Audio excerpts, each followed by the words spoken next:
My name is Peggy Shin. I am a religious science practitioner who's licensed here at the Center for Spiritual Living in Ajijic. Chapala CSL is the name of it. That's cslchapala.com if you're looking for us online. Maybe we can have a little bit of music and then we'll call Daisy up to do a meditation and opening. Vengo a ofrecer mi corazón. Sí. Okay. This is a song in Spanish. I come to offer my heart.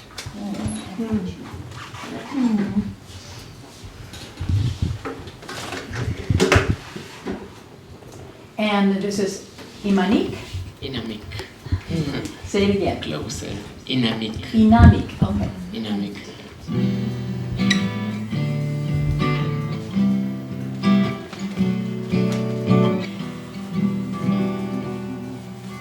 ¿Quién dijo que todo está perdido?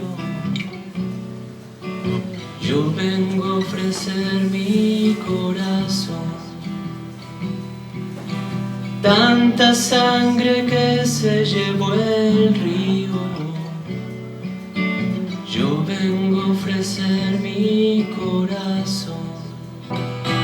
Cuando los satélites no alcancen, yo vengo a ofrecer mi corazón.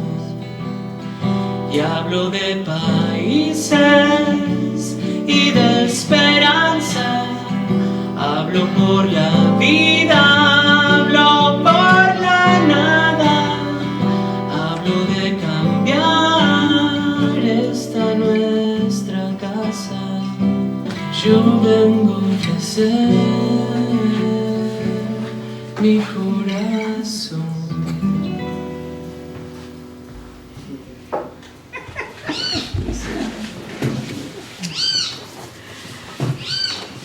Deep breath in.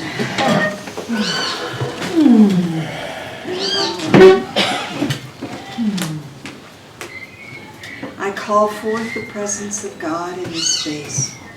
Spirit, all-powerful, all-knowing, everywhere present in those present. I recognize the expression of that source energy in and through each one of us. I realize it in our lives and perceive it in the lives of those around us.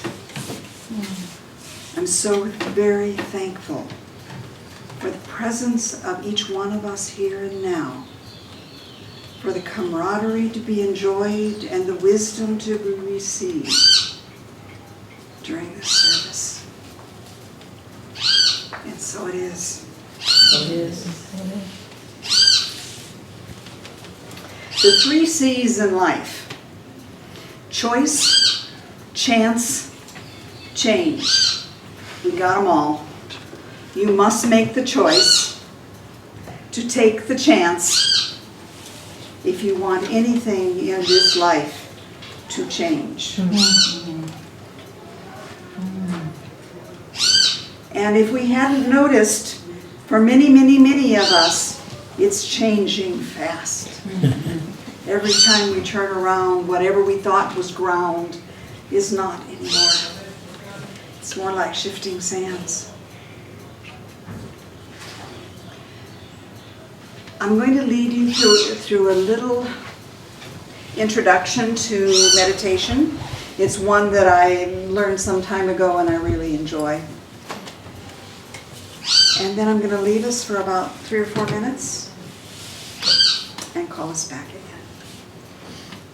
Lift your thoughts.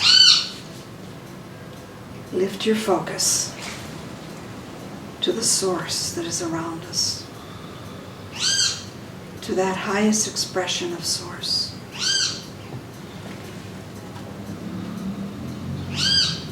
One deep breath in and then expand.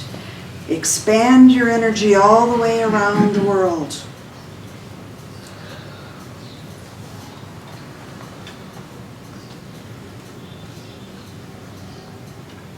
Surrender to the spirit that is within you. To the spirit that is around you. and shift.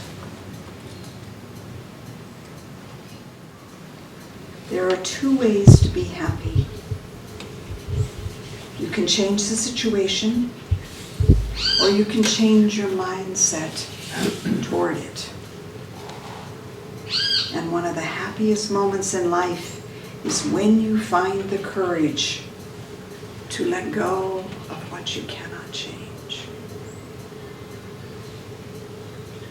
And so it is. The words of the song in, did you write that? Sí. Bravo, right? You got the message as well. That's right. That I come to offer my heart. The prelude to that part of I come to offer my heart, several parts in the song were about, you know, whoever told you everything is lost, or what do you think about this is not true. I've come to offer my heart. I'm here to provide the solution rather than be a part of the problem, is pretty much what I would say I got from the song. So the theme of this year here at Centers for Spiritual Living is rising from the ashes, in terms of how we're going to rise up from what we feel has been, you know, the falling back of the, well, I said it's going to be improvisational. I cannot get my cell phone to function here, so I'm not sure what's going on with that. But today the theme is moving on. That's the theme that Tim asked me to talk about. And then he put a few things in the newsletter, which most of you didn't read anyway, probably, so maybe those of you who are here did. But he added some other things that I don't even remember what he said. But my subtitle of the talk is Moving On, Not Going Back. And I think that we've all had times in our lives, I think we're all of a certain age in this room, that we've all had times in our lives that we can reflect back on now and realize that we're in circumstances from time to time that were not of our choosing, not wanted, perhaps resisted, that at the outset of it, we didn't quite get it, that we were being invited by the universe to move on from where we were. As my friend Deborah has taught me to call it a redirection rather than a rejection. And to allow that to be an opportunity to change the trajectory in our lives, perhaps without holding on. So we're looking back on that, and it's been an opportunity, I think, of a gargantuan proportion that we've been invited to in the last couple of years with the pandemic, that if there were ever a time in history, it's now, that collectively, as a species, we've had the opportunity together to share the experience of the universe inviting us to get over whatever the rejection, whatever the resistance, whatever the not willing to let go, not willing to accept we cannot change it. All of those things that have been whispering in our ear, you know, really, you should just move on. And I'm wanting to talk to us about that today. That are we hearing the message? Are we getting the message out of the mess that we maybe thought that this was going to be or has been? When you look back through that time from the 2.5 years, a little less than 2 years, a year and a half or so, that we've been going through whatever we've been going through. And each individual's been going through whatever he or she's been going through, thinking maybe they were the onlyest one. Well, but they're not. You know, they're not alone, and we're not alone. The reality is that if you think back through that time, we've all lost something.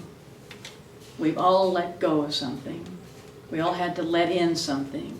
In spite of the fact that we didn't invite the pandemic in, we didn't want it, and we resisted whatever the requirements were that were put upon us, perhaps as a result of it. And we didn't maybe think about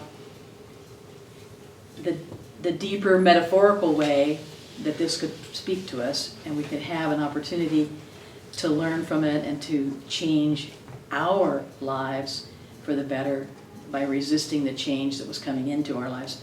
The idea that everybody has lost something, everybody's given up something, everyone has had the opportunity to consider which direction am I going to take next? Where am I going to move on? I was having a conversation a little while ago at another event that the Lakeside Hands and Hearts people had with Andrea Still, who's not here right now, but I know she won't mind my sharing part of it. She said, it's just like, it's everything is so uncertain, and we just sort of feel like we can't move. And I felt that way too. I think a lot of us feel like our foot is just nailed to the floor, and we're not really quite sure where to go with all this. So we look at this time in history, and I want you to think back and reflect back, if you will, with me for a moment on what those elements to your life were. We had a opportunity early on, most of us, depending on where we were living in the world, to be put into lockdown, to be put into quarantine, not something that we invited. And we weren't feeling like we were moving on at all. We felt like we were moving in. We had to stay in. And at the same time, it felt like we were being, forced to do that and to shut out so much of the rest of the world that we had been a part of, or that had been a part of us in our lives at that point. So if you think back to that very beginning of that time frame in your life, wherever you were, whatever you were doing, and what it felt like, and what it was that you let go of. Because we all let go of something eventually. And everybody lost something eventually. Some people, lost their lives, lost loved ones. There's a lot of loss and a lot of grieving that is still available for us to do. And I want to submit to you that I believe that everyone has discovered something that maybe they really aren't too unhappy they had to give it up. So if you take a moment and think back, what did you give up? What did you lose? What did you let go of? And as you recount those in your brain, what was it you might have discovered that, I really didn't want to be that or do that in the first place or anyhow, or I don't want to do it anymore.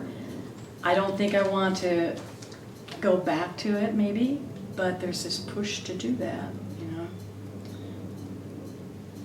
Maybe you think if you go back, it'll be different this time, if you take back whatever it was you released. So, I don't know, I'd like to read a little bit of a list here. Did you release a job, whether it was a volunteer or a paid position? Did you release the lifestyle you were living? I think almost all of us had to release some part of our lifestyle. Did you release where you were living? I got stuck in the States. I don't know how, if any of you all had to release the place that you thought you wanted to be. Did you release a relationship, either a romantic one or a friend, or, some people had whole schisms that occurred in their friendships even because of difference of opinion. Did you release an identity of who you thought you were? And if I didn't list yours, you can just fill in the blank. Did you release whatever you want to do to fill in the blank? And now if you think back through that list, what if any of those things might have been something you kind of got sort of used to not doing and realized, maybe I wasn't really all that happy with that anyway. You guys heard of the Great Reset? The Great Resignation? Yeah. All of these things are a function, I believe, of people realizing, no, I wasn't all that happy with that. And now I realize that I'm reflecting back on that, or I'm seeing something new, or I'm ready for something different. And you realized either slowly and then suddenly, bingo, I'm not going to do that ever again, or I don't want to go back to that. And the going back to it part might have been that, maybe you didn't realize it at the outset of the pandemic, but it came on as things arrived and showed up differently and evolved in your life, and you had a knowing that there was a difference, that something was no longer serving you. And even if it once had, even if it was a great thing, maybe I'm done with that. Or maybe it's done with me. Like that. And maybe I want to move on from that.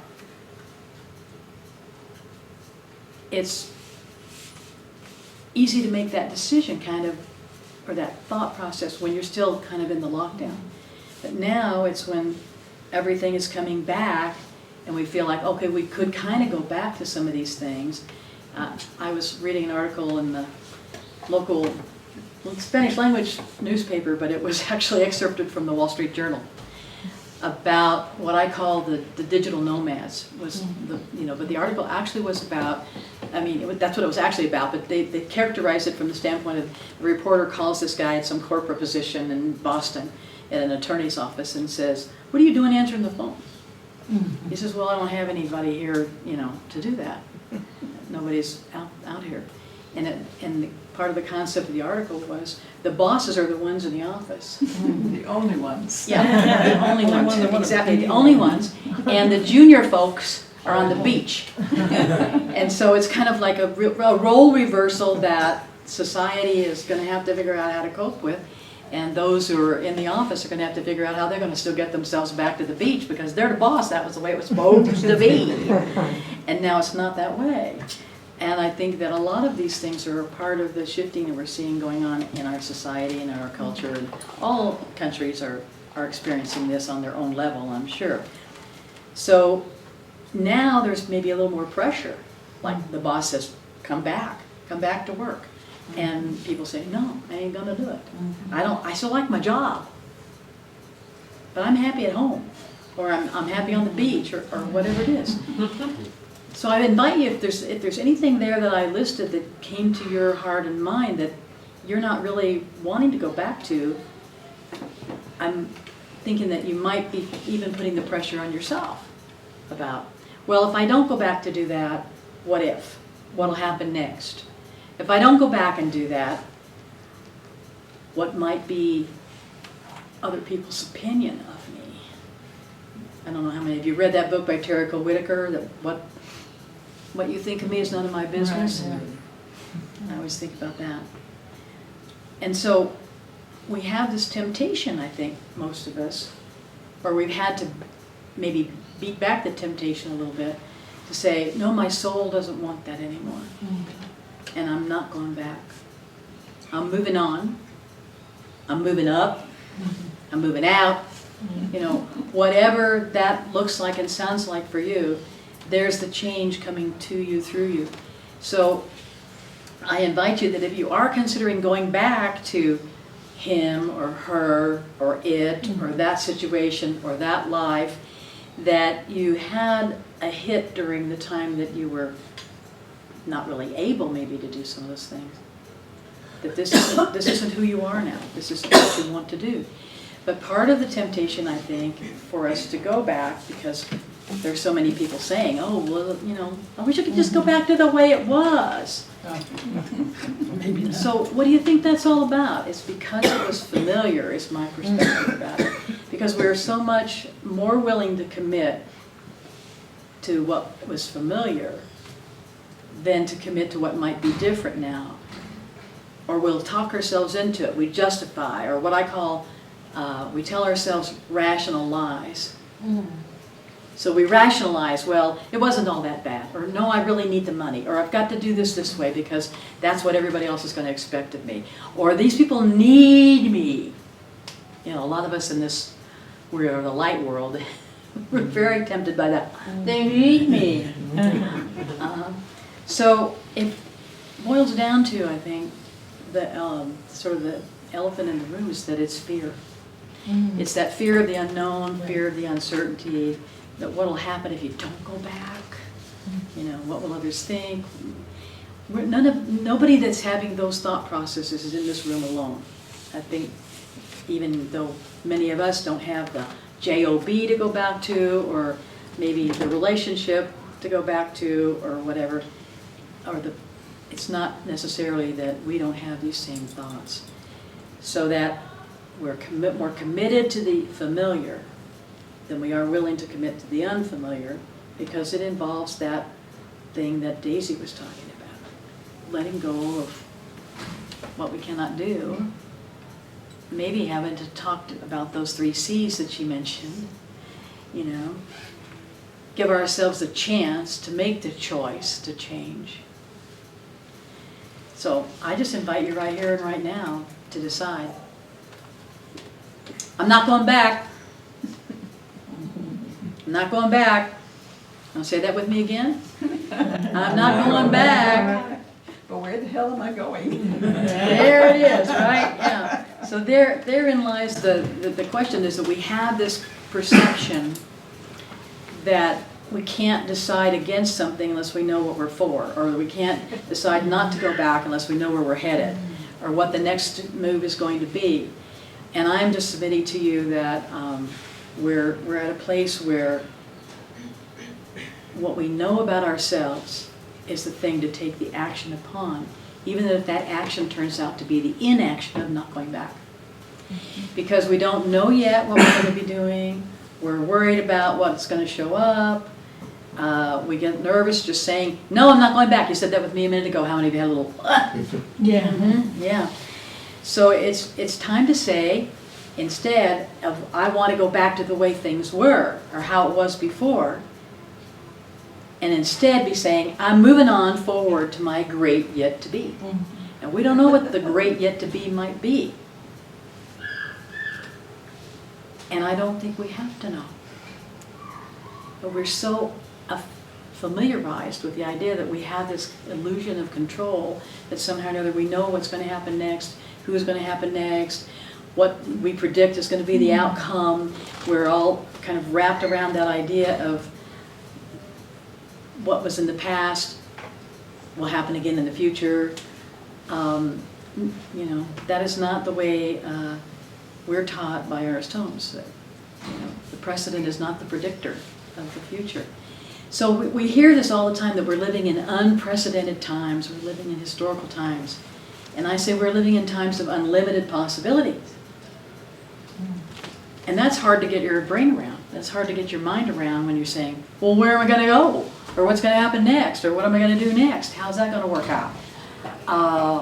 All of those are the things that we might have our humanness wrapped around in terms of the brain and worrying about it, rather than looking at it from the standpoint of we're here to be used. You know, there's a power in the universe greater than we are, and we can use it, as Ernest Holmes taught us. And I say, and I can allow it to use me. So if you can allow yourself to be used, if you can come and offer your heart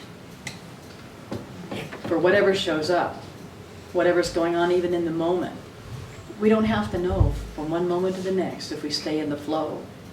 We don't have to stay stuck in the past or deciding that we don't want to go back.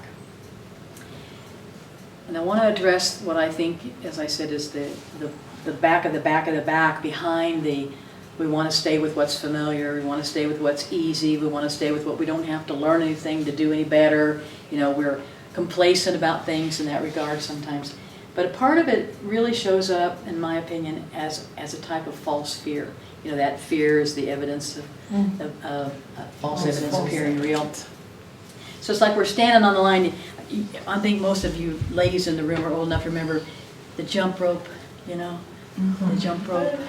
And we're just standing here like watching for that double Dutch game for, you know, is it our time to leap in? And we're there, right? And it's our turn in line now, and the ropes are turning. And we're waiting to get the courage up to go and do it.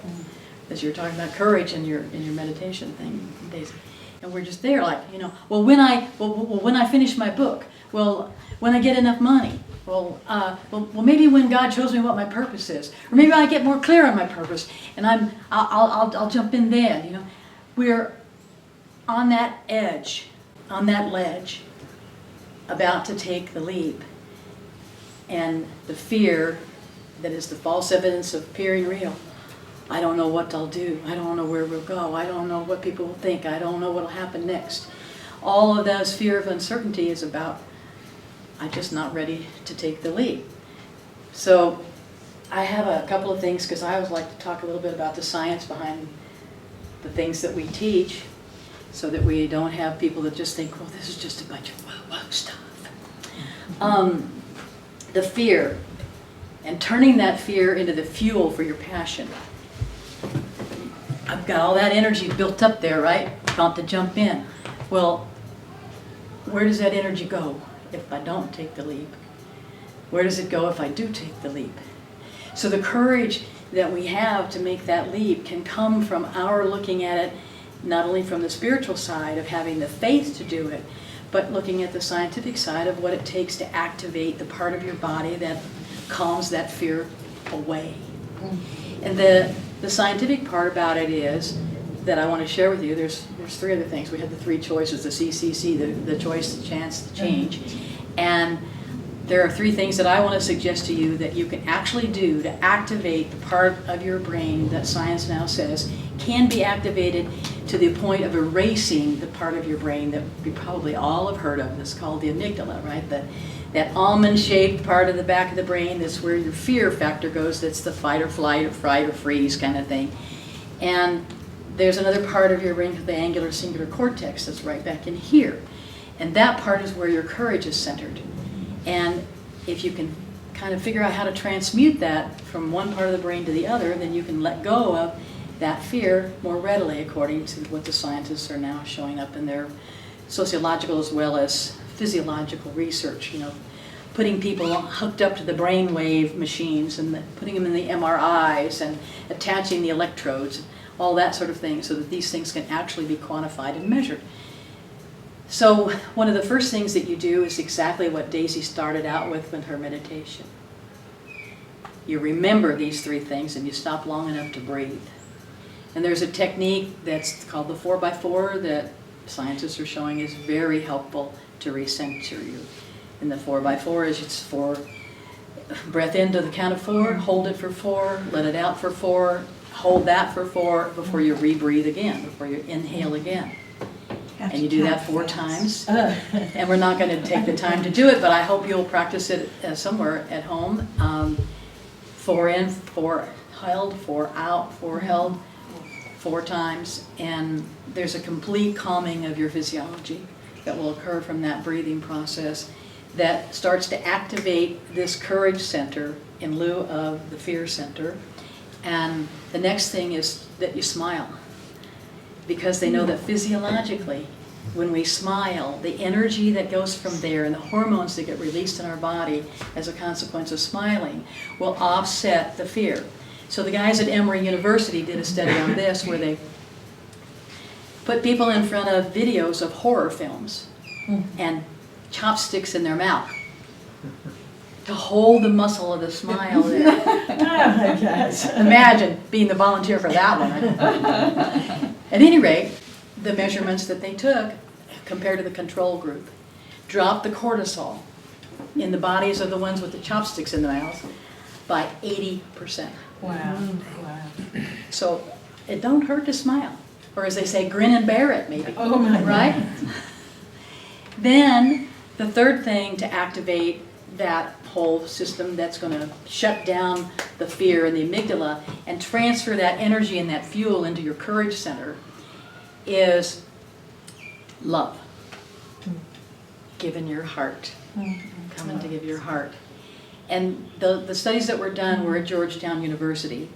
And what they concluded was that if you have sort of an altruistic element to your love, in other words, you've got a motivating why that feels bigger than you are, that the ability to make the decision to jump to the choice that you have the chance to make to change from fear to courage is more easily chosen because you're more attached to that benefit, that altruistic benefit, than you are to, maybe saving your own ass. This is what we see all the time in the heroes, the people who jump in and help some kind of circumstance that at the risk perhaps of their own lives. So those three things there are things that I could offer up to you today, that if you're looking at going back and you're afraid about not going back and you're afraid about moving on, that we can transmute that fear into something else, that we would be able to take that passion in one hand and the fear in the other and just jump into the rope. Okay? And if you're willing, I want to invite you to stand with me. So I want to repeat this affirmation for you that you can then say with me as soon as I find it here, and feel that whole shift going on inside of your body. So, if you're willing to stand, I'm inviting you to stand. And here's the affirmation. I stand I stand here in my greatness. Here in my greatness. I own my light. I own my light. I own my brilliance. I own my greatness. I'm bold. I'm bold. I like to hear it like that a little bit. I am I'm bold. bold. Let's hear that. I am bold. I'm bold. I'm courageous. I'm courageous. I'm perfect in my imperfection. I am perfect in my imperfection. This is my time. This is my time. This is my time. This is my time. I'm bright enough. I'm bright enough. I'm old enough. I'm old enough. And I'm young enough. I'm well enough. And I'm experienced enough. I'm experienced enough. So I understand that I am enough. I am enough. All of us are enough. And so it is. Namaste. Thank you.